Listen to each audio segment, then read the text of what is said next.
Senhor Jesus, mestre amigo, amado, irmão maior,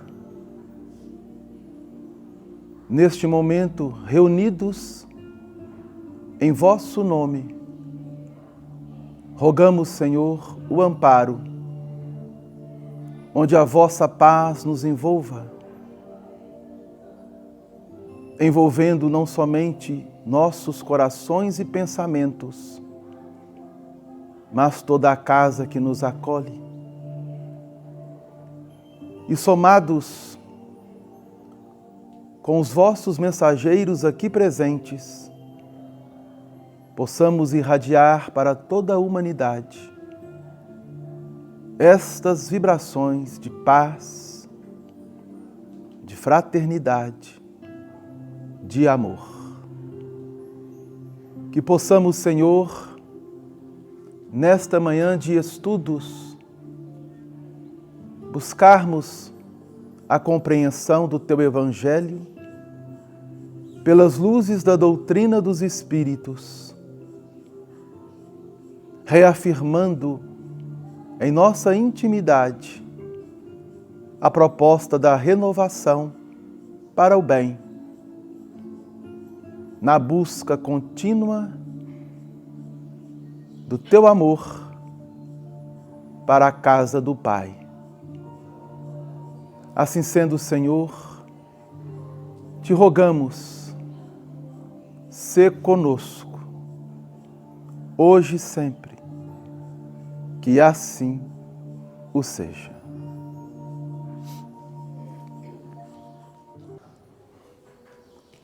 Gente, então, todos devem saber que nós iniciamos o estudo da obra Religião dos Espíritos.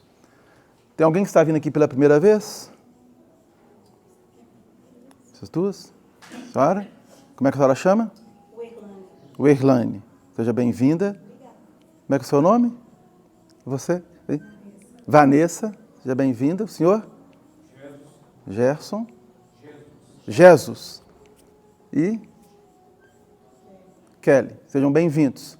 Então, aos domingos, neste horário, nós fazemos o estudo iniciando, hoje é o 4º capítulo da obra, porque o meu livro é um pouco mais antigo, vocês devem estar observando aí. Então, nessa edição minha não tem capítulos.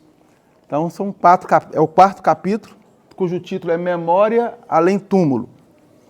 Qual é o objetivo desta obra? São ditados do Espírito Emmanuel, pela mediunidade de Chico Xavier, convidando-nos a um estudo da primeira obra da codificação espírita, que é o Livro dos Espíritos. A importância de nós alinharmos não somente as perguntas e respostas que estão no Livro dos Espíritos com os comentários de Emmanuel.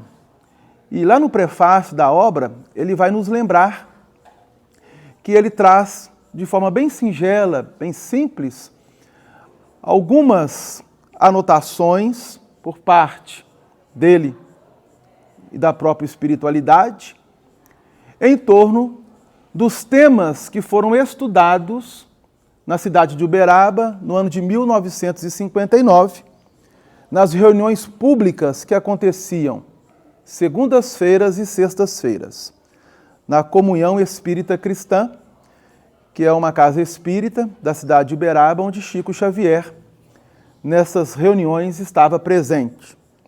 Bom, e no dia 16 de janeiro de 1959, eles escolhiam a pergunta a pergunta do Livro dos Espíritos, faziam a leitura, os comentários e, no final, Emmanuel dava-nos a lição que foi trabalhada durante a escolha do tema. Então, nesse dia, eles escolheram a questão 220 do Livro dos Espíritos. Então, nós vamos ler primeiro a pergunta e resposta. A gente sugere que todos possam depois adquirir a obra não somente Religião dos Espíritos, como também o Livro dos Espíritos. Então é de fundamental importância que nós tenhamos essas obras em mãos, não somente para podermos participarmos melhor dos estudos que aqui estão acontecendo, como também podermos estudar em casa, com mais calma, com mais tranquilidade. Essa pergunta 220, ela está no segundo livro do Livro dos Espíritos, no capítulo 4, que fala-nos da pluralidade das existências. E dentro do subtítulo Ideias Natas, Allan Kardec faz a seguinte pergunta aos espíritos: pode o espírito, mudando de corpo, perder algumas faculdades intelectuais, deixar de ter, por exemplo, o gosto das artes? Essa foi a pergunta. Então vejam bem que nós estamos em um capítulo que está justamente falando-nos da reencarnação, pluralidade das existências. É um capítulo muito importante, inserido em O Livro dos Espíritos, para que nós possamos refletir com bastante carinho. E, falando-nos de ideias natas, é comum nós observarmos, no plano físico, principalmente atualmente, crianças, pegar o exemplo das crianças, que trazem certas habilidades que a maioria não trazem. Por exemplo, às vezes nós costumamos ver, e hoje, pelos meios das redes sociais, crianças na faixa de 3, 4, 5 anos, algumas falando idiomas diferentes nesta idade. Mal sabemos o português, falando por mim, tá, gente? Mal eu sei a língua portuguesa, imagine falar outro idioma. E uma criança de 3 anos apenas, conversando naturalmente sobre outro idioma. Crianças que chegam próximo a um instrumento musical, como um piano, como um órgão, e passam a tocar de forma naturalmente, com 4, 5 anos. Melodias clássicas, de autores clássicos.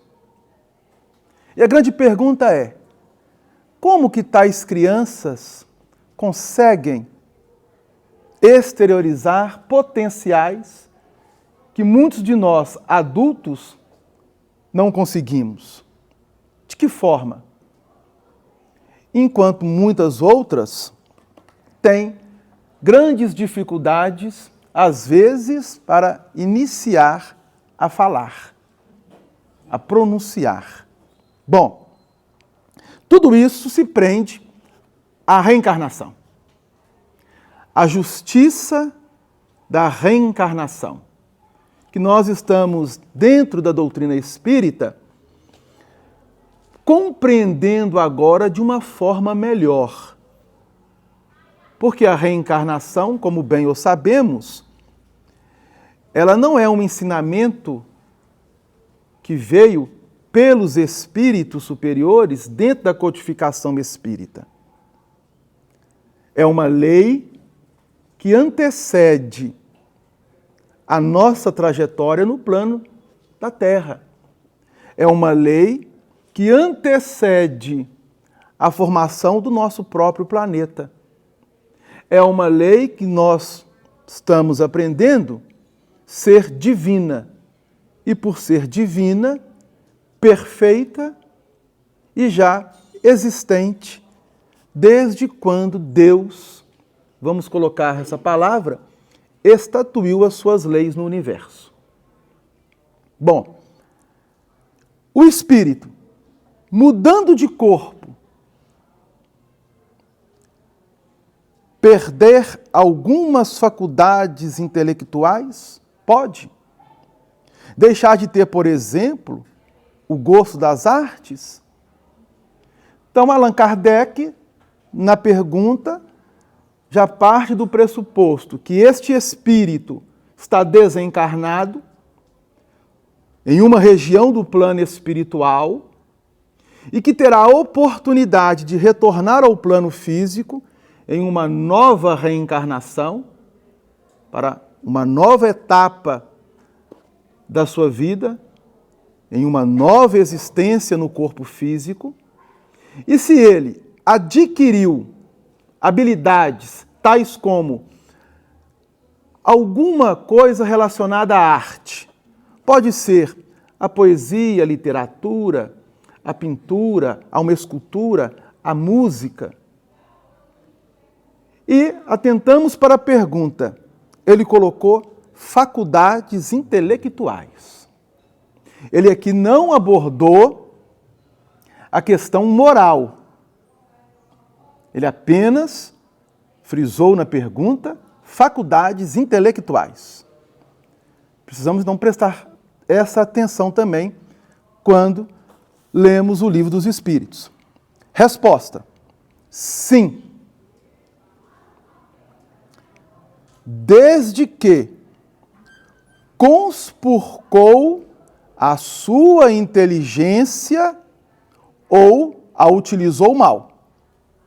Ademais, uma faculdade qualquer pode permanecer adormecida durante uma existência, por querer o espírito exercitar outra, que nenhuma relação tem com aquela. Esta, então, fica em estado latente para reaparecer mais tarde. Então, vocês entenderam a resposta dos espíritos? Foi claro, não foi? Ficou alguma dúvida? Então, vamos imaginar que... Vamos pegar um espírito aí. Um espírito. Vamos imaginar Beethoven, que traz a música de uma forma brilhante, no campo intelectual. Uma habilidade que todos nós sabemos. E aí Beethoven reencarna. É uma ideia, tá, gente? Reencarna. E na próxima reencarnação, ele não conseguirá colocar toda a sua musicalidade que ele conquistou em outras existências naquela reencarnação, devido a uma necessidade do espírito ter que exercitar outras faculdades. Aí fica a pergunta, ele perdeu essa faculdade musical? Não. Conforme os espíritos disseram, fica adormecida. Como se fosse uma semente que está ali, pronto para eclodir, dentro de uma germinação, mediante as oportunidades que poderão surgir em outras existências. Mas naquela, o espírito é tolhido. E dentro dessa situação, ele pode até aspirar, buscar, através da música, exercitar tais habilidades. Só que acontece o seguinte, por exemplo, às vezes assim, gente, eu gosto de música, eu quero ser músico, eu quero aprender a tocar um piano, um violão. Aí ele vai buscar um instrumento. Sabe o que acontece? Todas as vezes que ele tentar buscar um instrumento para exercitar, para tocar, para aprender música, caso isso for tolhido, aquela reencarnação, ele não conseguirá. Ele pode fazer o que for, mas na hora H, dele ter o instrumento em mãos, acontece algo que não fará com que ele terá esse instrumento em mãos. É impressionante. Isso acontece somente nessa situação? Não. Em diversas situações que nós, ao longo da nossa existência, vivenciamos. nas diversas áreas. Porque tudo se prende a uma necessidade que Kardec chamou-nos a atenção, do espírito. Não do corpo físico. Não das nossas atividades no plano físico. Aí muitos podem dizer assim, mas e o livre-arbítrio? Se eu quiser, se eu querer, não é por aí? Pois bem, essa questão do livre-arbítrio, nós precisamos ampliar mais o seu entendimento. O espírito tem o seu livre-arbítrio, mas conforme na resposta que a espiritualidade dá a Allan Kardec, sim, pode perder qualquer tipo de faculdade. Ele cita o exemplo das artes, mas tem outras faculdades, outras conquistas que nós vamos amealhando em nossa intimidade, que se nós não soubermos trabalhá-la em comunhão com a lei divina, no sentido de, conforme os Espíritos colocaram, conspurcarmos essas habilidades, essas faculdades, utilizando-as para o mal, o que acontece? Poderemos, então, sermos submetidos a uma existência onde essa faculdade não terá uma evidência. Ela será nula para aquela existência, com o objetivo de fazer com que o espírito exercite outras faculdades, outras habilidades. Mas pode ser ao contrário também, não pode? E se o espírito utilizou bem as suas faculdades? Ele pode reencarnar e ter todas as facilidades onde as portas vão se abrindo para que ele possa, então, dar continuidade ao aperfeiçoamento desta habilidade que ele possui. Então, o contrário também se dá. Então, tudo se prende a uma questão de... Veja bem, vou colocar aqui no quadro para a gente entender. Escolha.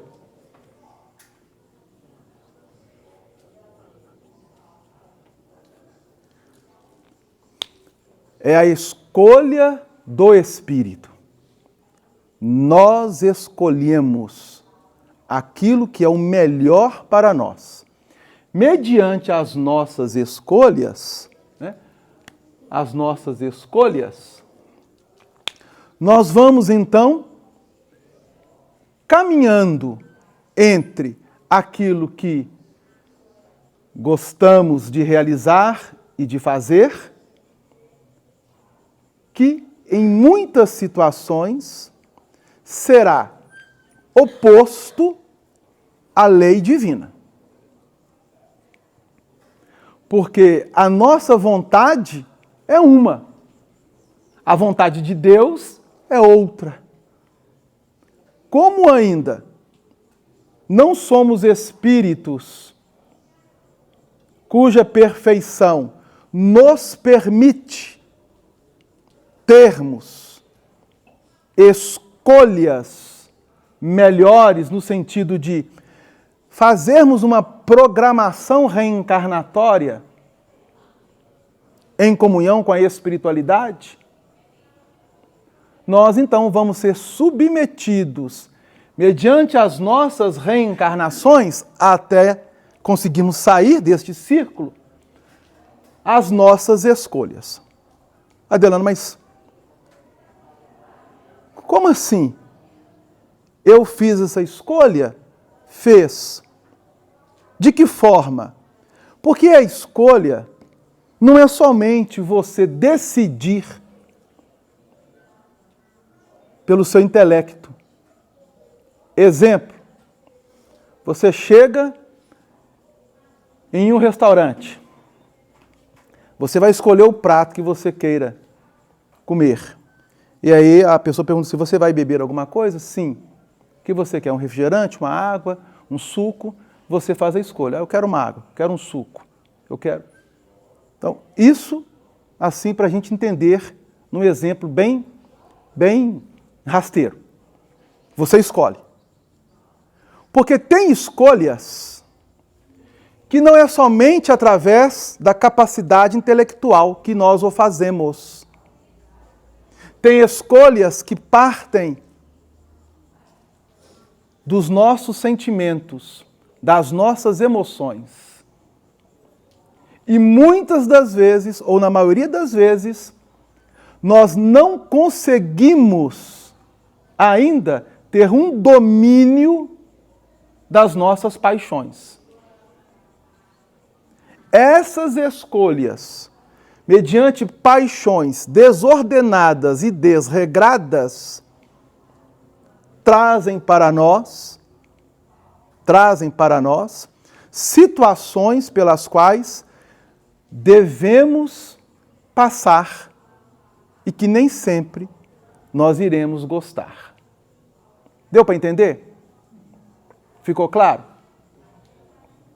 Ficou?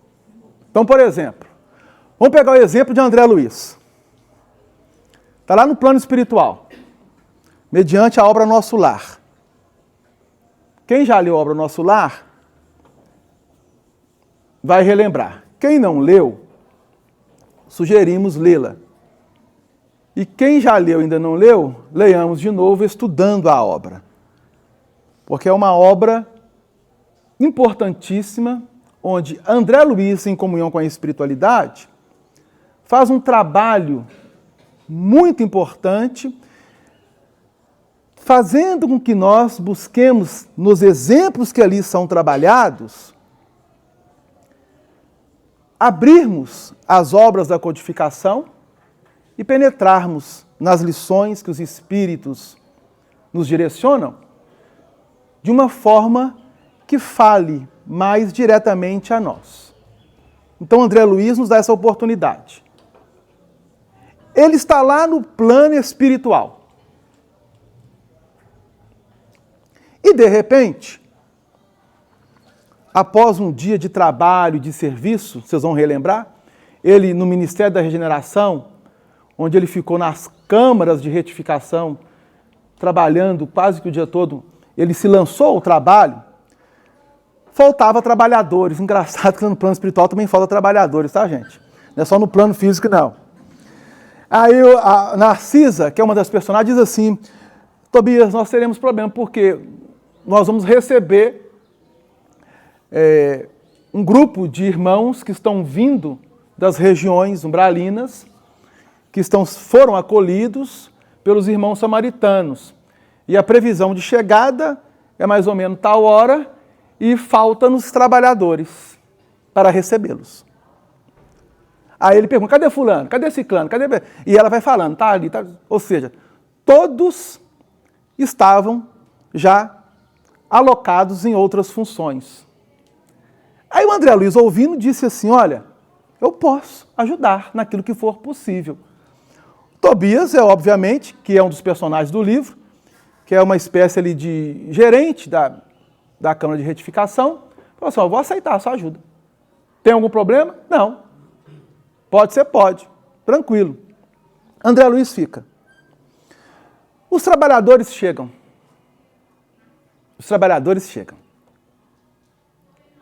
E dentro desses trabalhadores, com os espíritos em situação de perturbação, de confusão mental, de sofrimento, são acolhidos. André Luiz tem contato com alguns, com outros, e de repente ele vê um espírito que faz parte de trabalhadores dos samaritanos, eles chamam samaritanos, que acolheram esses espíritos no umbral. Aí ele chega para Narcisa e diz assim: aquele senhor lá é o fulano de tal. E André Luiz, quando viu ele estava assim, né?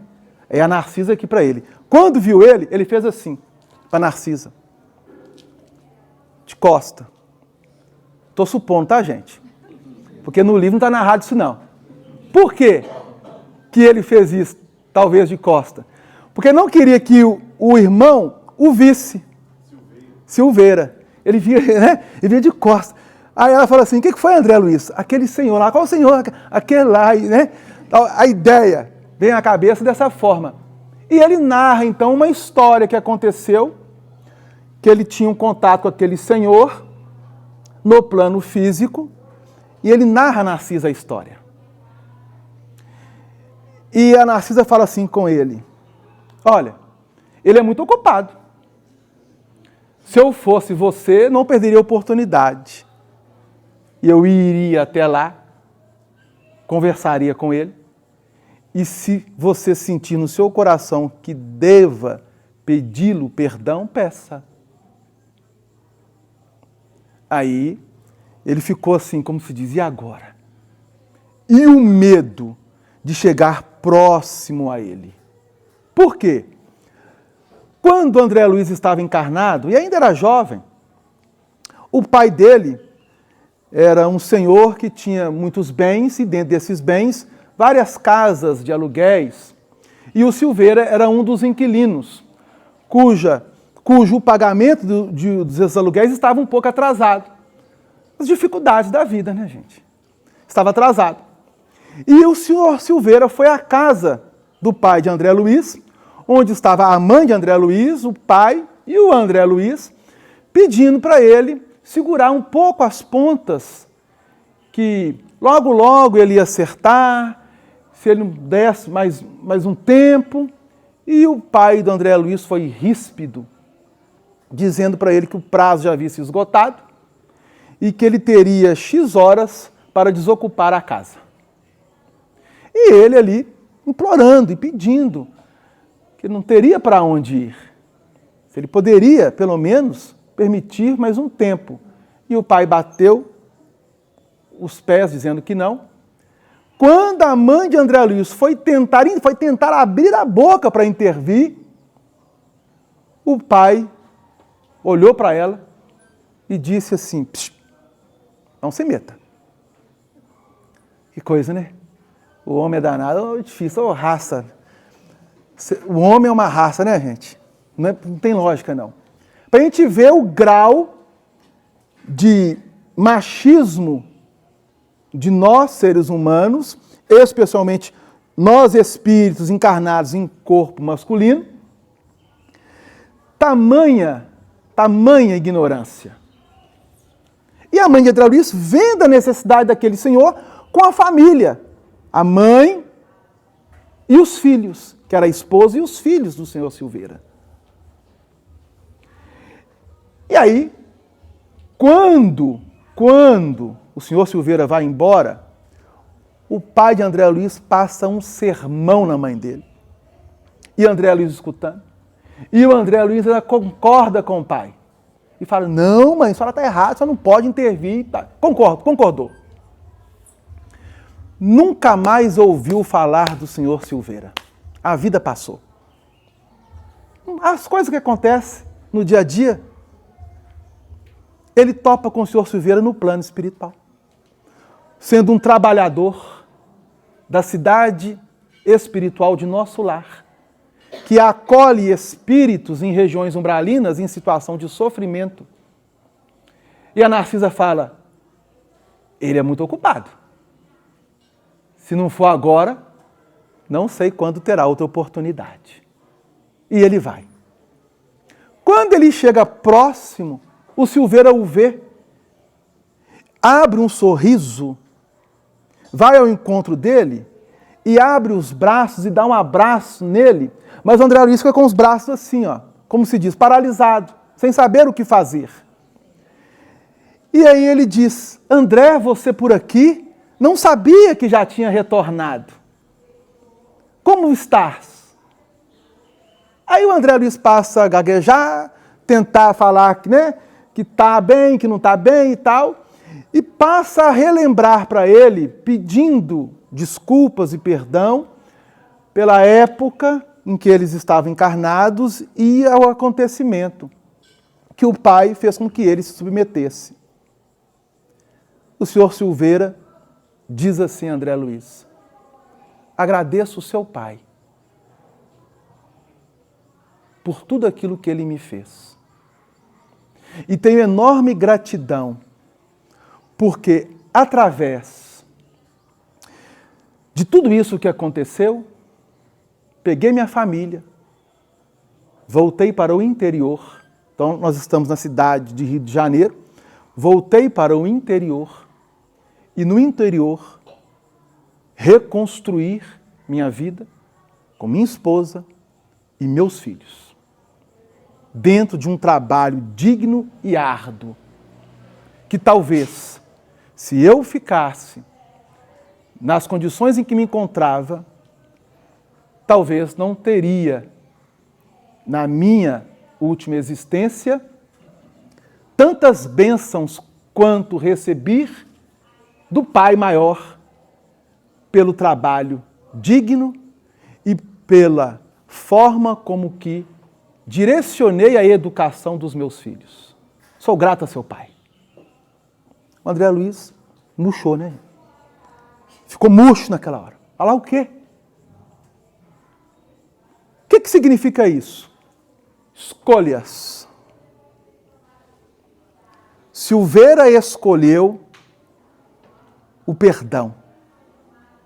Talvez, num dado momento, ao sair da casa do pai de André Luiz, deve ter ficado irado, nervoso, confuso. O que fazer? Como fazer? Como vou chegar em casa, falar para minha esposa, meus filhos, que nós temos que sair, porque senão seremos despejados? Para onde vamos?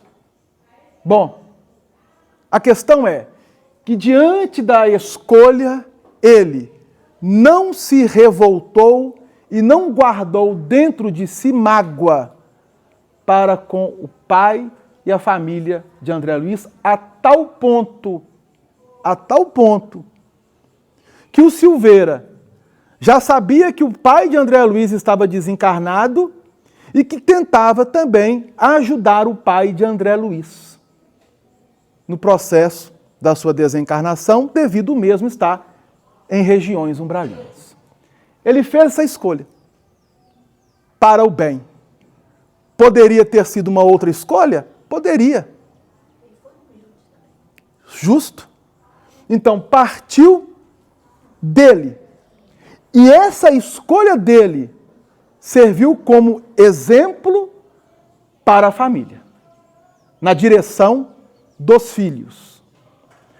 Isso teve impacto não somente na vida física dele, como após o seu desencarne, porque o título da lição de Emmanuel é Memória além túmulo. Memória além túmulo. Silveira desencarnou, está lá no plano espiritual. André Luiz também desencarnou. O pai de André Luiz também desencarnou. Como nós todos que aqui estamos encarnados, iremos deixar este corpo físico e vamos retornar para o plano espiritual. As memórias que Silveira guardou, além túmulo, teve um peso muito grande na continuidade da sua vida do outro lado. Da mesma forma que as memórias de André Luiz, além túmulo, teve também o seu peso mediante as suas escolhas, e assim com cada um de nós. Então, nós, se estamos exercitando uma faculdade, seja ela qual for, qual habilidade for, se você a utiliza para o erro, para o mal, cuidado. Você não vai perder essa faculdade, mas ela poderá ficar por um tempo adormecida em seu espírito, até que você tenha as condições necessárias de retomá-la e exercitá-la conforme deve ser exercitada. Isso acontece nas diversas áreas que o espírito encarnado vivencia. Aí o Emmanuel, então, vai nos chamar a atenção nessa obra, Religião dos Espíritos, comentando essa questão 220. Automaticamente, por força da lógica, elege o homem na contabilidade uma das forças de base ao próprio caminho. O que ele está querendo dizer aqui? Primeiro, ele está falando do ser encarnado. Elege o homem. Homem no corpo físico, nós seres humanos no corpo físico. Na contabilidade, uma das forças de base ao próprio caminho. Bom, qual que é a matéria-prima da contabilidade? Números. Os números. E dentro desses números, quantias em dinheiro. Não é isso? Bom, nós precisamos fazer uma contabilidade agora. Nós temos um prazo. Vou pegar um exemplo aqui, imposto de renda. Não é isso? Nós não temos que fazer o imposto de renda, lidar com números, com contas, com dinheiro. Então vamos fazer uma contabilidade e fazer uma prestação de contas dentro de um imposto de renda, de acordo com a nossa Constituição e legislação. Então Emmanuel está trazendo justamente essa analogia ao dizer: contas maiores legalizam as relações do comércio, contas menores regulamentam o equilíbrio do lar. Emmanuel está nos ensinando aqui a como vivermos dentro do lar. Então, uma conta básica. Vamos imaginar que você ganhe um salário mínimo. Quanto que é um salário mínimo? 1.412. O pessoal tá. Acho que ninguém aqui recebe salário mínimo, né, gente? Ninguém recebe, graças a Deus, né? Ninguém aqui recebe salário mínimo? Quanto é que ganha? 1.412. Vamos colocar aqui, né? Em reais. 1.412, né? A hipótese. Então você, todo mês, recebe 1.412? Não. Por quê? Porque tem uns impostos em cima disso aqui, não tem? Você não recebe 1.412 líquido. 1.412 é o bruto. Aí vamos imaginar que desses 1.412, pelos débitos, ele vai cair para 1.000, ser bem bonzinho, né? 212. 1.212. Desses 1.212, você paga aluguel, CEMIG, Copasa, não é isso? Alimentação. Já acabou. Não sei, eu tô colocando. Alimentação.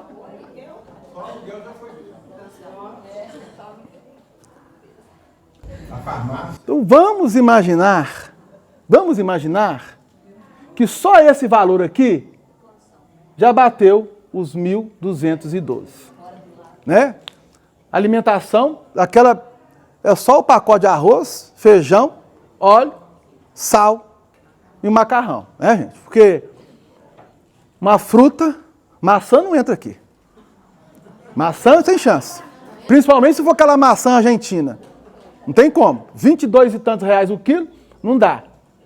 Bom, se nós arrecadamos uma quantia e gastamos mais do que arrecadamos, teremos problema ou não teremos? Teremos. Tem pessoas que vivem com o salário mínimo. Famílias que vivem com o salário mínimo. A pergunta é, como é que conseguem viver? Né? Justamente. Como é que consegue? E vivem. Agora, tem pessoas que recebem 20 mil reais mensais e não dá. Estou mentindo? Não. Não dá. Por quê? Eu recebo muito, mas as minhas despesas também são altas. Tranquilo, tá aí tudo bem. A questão é, independente se você ganha 20 mil ou 1.412, se você gasta mais do que você ganha, você vai ter problema. Isso é lógica. Se eu ganho 100, eu gasto 150, eu já estou devendo 50 na próxima. Então, aquele 1.212 já passa a ser 1.162. Vocês estão bons de conta, né, gente? 1.162. Ou seja, porque 50 já vai ser debitado. Já estou devendo. Até chegarmos a um ponto, e nós observamos isso, como ele coloca aqui, contas maiores legalizam as relações do comércio. Contas menores regulamentam o equilíbrio do lar. Quando eu passo a gastar mais do que ganho, eu começo a gerar desequilíbrios em mim e dentro do meu próprio lar. Às vezes, nós fazemos coisas que não temos necessidade, mas fazemos, não fazemos? E uma das frases que é muito comum nós escutarmos é: a vida é curta, precisamos aproveitar. Não é isto? Então tinha que ser o contrário. A existência é curta, a vida não, a vida é imortal. Porque quem tem vida é espírito. Agora, a existência física realmente ela é curta. Ela vai ter um ponto final. O que significa isso? Débitos pagos melhoram as credenciais de qualquer cidadão. Não é isso? Você chega numa loja, você vai comprar a prazo. Eles vão verificar o quê? Seu CPF. Fazer uma consulta. E aí, dentro dessa consulta, eles terão condições de saber se você é um bom pagador ou um mau pagador. Enquanto que os compromissos menosprezados desprestigiam a ficha de qualquer um. Então, isso acontece muito em família. Você tem como me emprestar 100 reais? Te empresto. Te pago tal dia. Esse dia nunca chega. Passa 6 meses, tem como você me emprestar 200 reais? Ele está me devendo 100, você quer 200?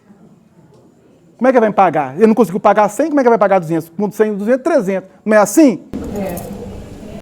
Qual que é o primeiro pensamento? Bom, não sei se eu vou emprestar, porque não me pagou. Então eu não estou emprestando, eu estou dando. Não é assim que funciona? É. Por quê? Houve um desprestígio que nós assumimos em nós pelo fato de não nos responsabilizarmos por algo bem físico, material. Assumimos o compromisso e não cumprimos com esse compromisso. Isso acontece demais. Assim também, diz Emmanuel, para lá do sepulcro surge o registro contábil da memória como elemento de aferição do nosso próprio valor. Então, quando nós deixarmos o corpo físico, há uma contabilidade divina que temos aprendido, onde tudo que nós fazemos, que nós realizamos, que nós pensamos, está sendo computado, está sendo contabilizado. Tudo. As coisas boas, as coisas ruins. Depois, teremos o balanço. Quando se dá este balanço? No momento, então, que nós... Posso pagar aqui, né, gente? Graças a Deus que ninguém recebe salário mínimo, né? Que ninguém sabia o valor do salário mínimo. Muito difícil, né? Bom, ao desencarnarmos, nós contabilizamos no plano espiritual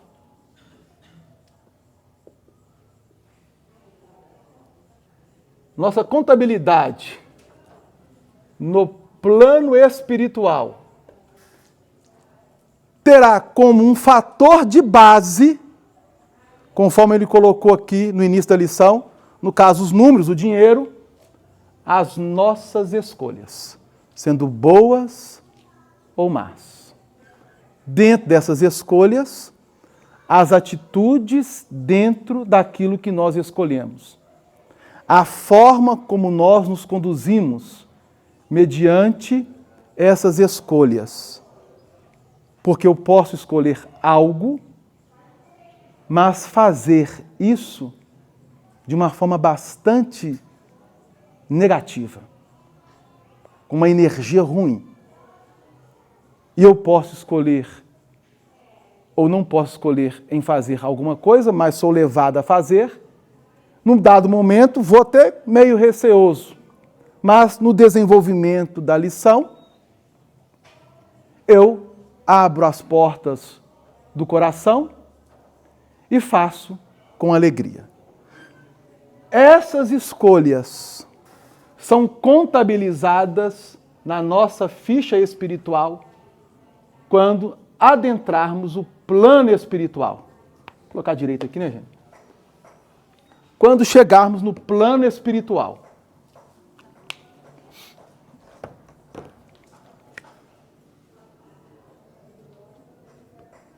Plano espiritual. Ele chama atenção para a memória. Por quê? Tudo está registrado. Tudo está registrado. Agora vejam bem. No cérebro físico? Não. O corpo nós não deixamos? O cérebro físico, ele também não vai deixar de existir? Ele não vai se decompor juntamente com o corpo físico? Não ficará só os ossos, o esqueleto? Bom, então como é que eu vou conservar essa memória? Olha que coisa interessante. Bota na nuvem, né? Joga nas nuvens, né? Seria bom demais, né? Joga para as nuvens e deixa que os anjos tomam conta. Não é verdade?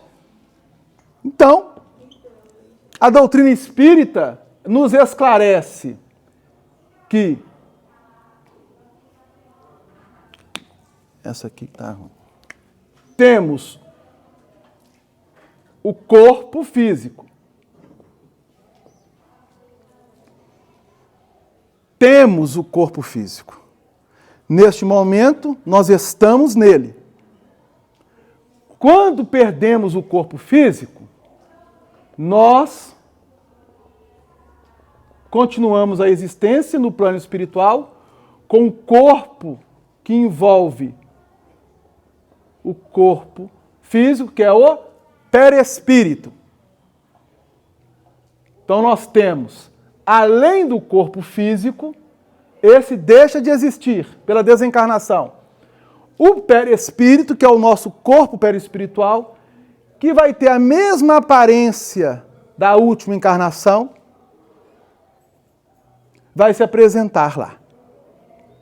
A questão é, aqui está o cérebro, como que eu vou guardar no corpo perispiritual as minhas memórias. Que coisa interessante. Então, além do corpo, temos perispírito, mas em realidade somos espírito. Somos espírito.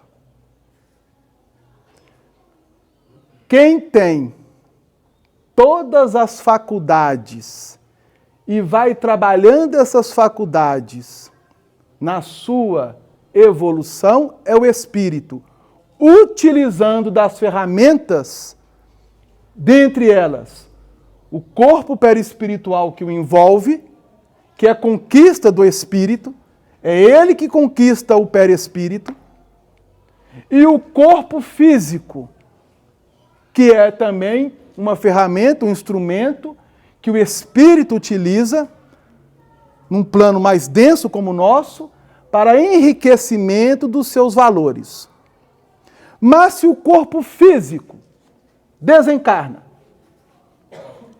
eu estou lá no plano espiritual, aí eu vou reencarnar, Delano reencarnou. Quando eu reencarnar,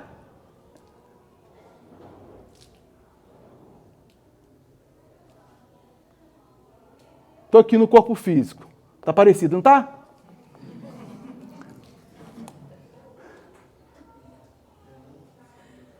Se eu desencarnar, meu perispírito é o mesmo? Para a gente refletir. Isso quer dizer que o perispírito registra, mas quem tem memória e guarda é o espírito. Porque em cada reencarnação eu mudo de corpo, o meu perispírito também está sujeito às transformações implementadas pelo elemento da matéria. Porque perispírito traz matéria, semimaterial. Participa da natureza espiritual e da natureza material, conforme nos ensinam os espíritos, no próprio livro dos espíritos. O que eu estou querendo dizer? Que é o espírito... Deu uma ideia aqui, gente? Deu ideia? A gente ficou até mais confortável, né? Então, graças a Deus, na outra existência, eu posso vir até um pouco melhorzinho, não posso? Posso. Vai depender de quê? Das minhas escolhas. Das minhas escolhas. Mas eu estou lá no plano espiritual, ó. E lá no plano espiritual, a minha mente... Então, vou abrir aqui um outro parênteses. Através do campo mental, traz. Aqui, apenas para a gente ter uma ideia. Todas as informações estão registradas, arquivadas, no campo mental, no caso aqui, no departamento da memória. Adriano, departamento da memória? O que você está dizendo? Nós temos uma obra pelo Espírito Emmanuel chamado Pensamento e Vida. No segundo capítulo desta obra, ele fala-nos que a mente é como se fosse um departamento de uma grande empresa, onde cada departamento tem ali uma função específica. Então nós temos o departamento de recursos humanos, o almoxarifado, o setor de finanças e assim sucessivamente. E ele está comparando justamente o campo mental do espírito a vários departamentos, onde um dos seus departamentos é a memória. Está tudo ali. Então vamos imaginar que aqui é o Delano. Vou pegar aqui, tá? Como exemplo. Aqui estou eu, ó, Delano. minha última existência ainda no corpo físico, última falando que é a última de todas essas que eu já tive. Todas essas aqui representam minhas existências no plano físico. Várias reencarnações. Todas registradas no campo da minha memória. E essa aqui é a minha última, sou eu, Delano. Estou Delano. A minha melhor reencarnação. Cada um de nós que aqui nos encontramos, estamos na nossa melhor reencarnação. Calma. Porque se você falar assim consigo, poxa, essa aqui é a minha melhor? Aí você olha para o quadro, ixi, e as outras? Vejam bem, por que melhor? Porque Emmanuel está nos chamando a atenção, não é para as necessidades da matéria, nem do corpo, as necessidades do espírito. Porque, digo melhor, porque agora, pelo menos agora, nós estamos iniciando um despertamento mais consciencial da lei divina, mediante os ensinamentos que Jesus legou à humanidade e que a doutrina espírita está revivendo, resgatando esses ensinamentos. Coisa que em existências passadas, Delano, hoje é domingo. Falando de existência passada, tá, gente? Espiritismo nem tinha chegado na Terra ainda. E eu lá não sei nem aonde. Em que país, em que cidade, de que forma. Mas vamos imaginar que eu estivesse num ambiente e meus familiares dissessem assim comigo: hoje é domingo, dia de missa, dia de culto, vamos à igreja. Aí eu até ia. Mas estando dentro da igreja, meus pensamentos estavam conectados naquilo que o padre ou aquele que estava ministrando o culto estava conectado? Por quê? Nossos corpos podem estar aqui, mas as nossas mentes podem estar vagueando. Isso quer dizer que, em cada reencarnação, a contabilidade divina processa na nossa ficha aquilo que a espiritualidade chama de aproveitamento.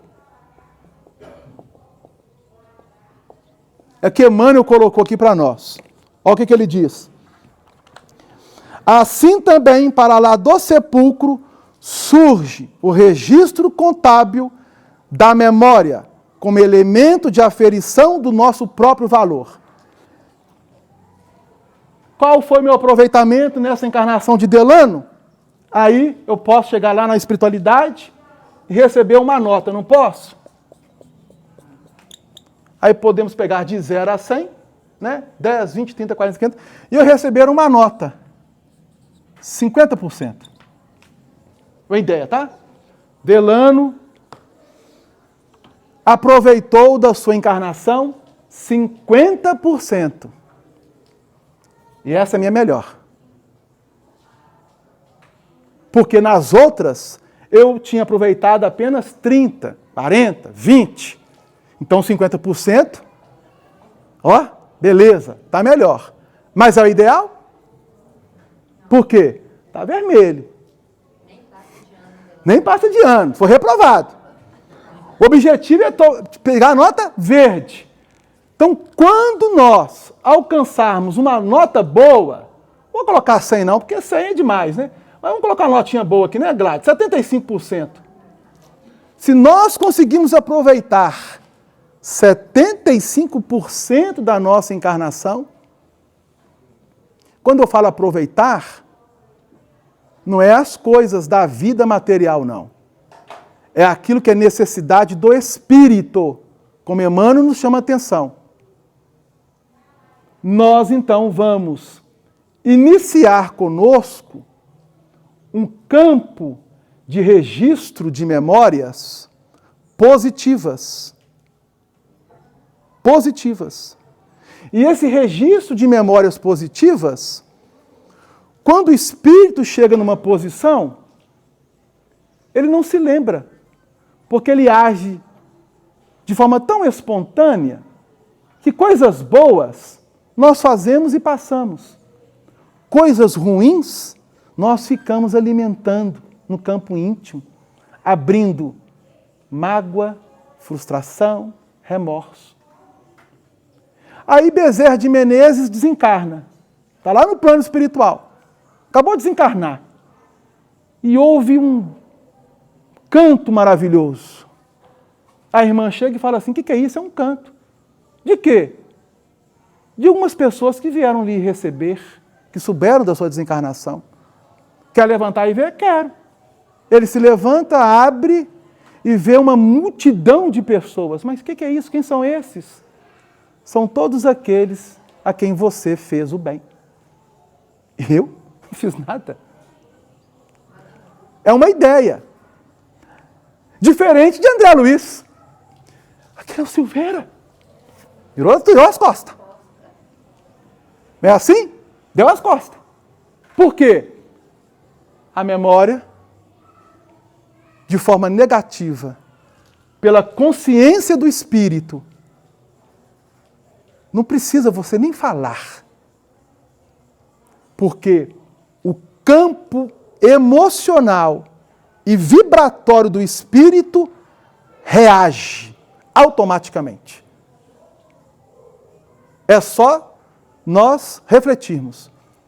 Você viu uma situação que você não quer participar daquela situação, você desvia. É automático. Da mesma forma que André Luiz foi automático. Quando ele viu Silveira, bateu o olho nele, e rapidamente acionando, no campo da memória, aquilo que estava apagado. Quando ele viu Silveira, a memória registrou tudo para ele. Ó. Lembra dos acontecimentos? Ele tinha até esquecido, ele era jovem. Ele automaticamente virou de costa. A ideia que eu estou colocando, tá, gente? Não quer dizer que virou, mas é uma ideia. Para não ser reconhecido. Devido a quê? Vergonha. Pelo que o pai fez e ele consentiu. E ele narrou isso a Narcisa. Então, para fechar, a faculdade de recordar. Então, Emmanuel coloca que memória é uma faculdade do espírito. A faculdade de recordar é o agente que nos premia ou nos pune ante os acertos e os desacertos da rota. Dessa forma, se os atos louváveis são recursos de abençoada renovação e profunda alegria nos recessos da alma, as ações infelizes se erguem além do túmulo por fantasmas de remorso e aflição no mundo da consciência. Então, fica o registro da obra dentro dessa questão 220 do Livro dos Espíritos para as nossas reflexões. Alguma dúvida, gente? Tranquilo? Ô, Delano, por gentileza. No Evangelho também se fala assim, no caso da pessoa que pede emprestado. Quando uma pessoa te pedir emprestado, não negue. E também não cobre. Mas se ela te pediu 2, 3 vezes,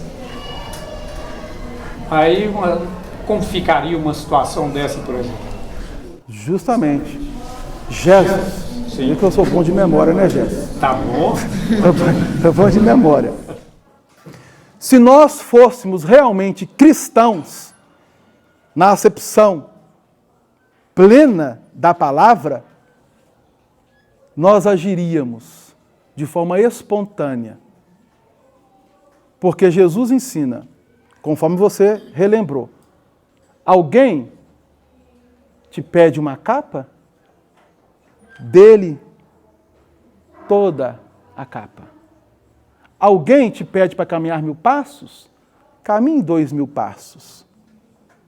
Isso é o quê?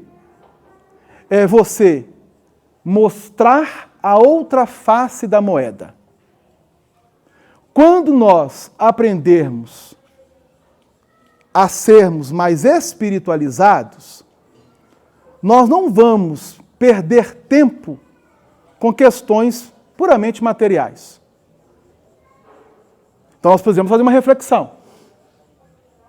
Nós ainda somos muito apegados à matéria. Nós temos um vínculo muito grande. E é natural, gente, desvincularmos da matéria. Então, quando alguém chega e te pede alguma coisa, faça uma avaliação sincera. Você pode, naquele momento, olha, eu posso lhe emprestar. Ah, eu te pago.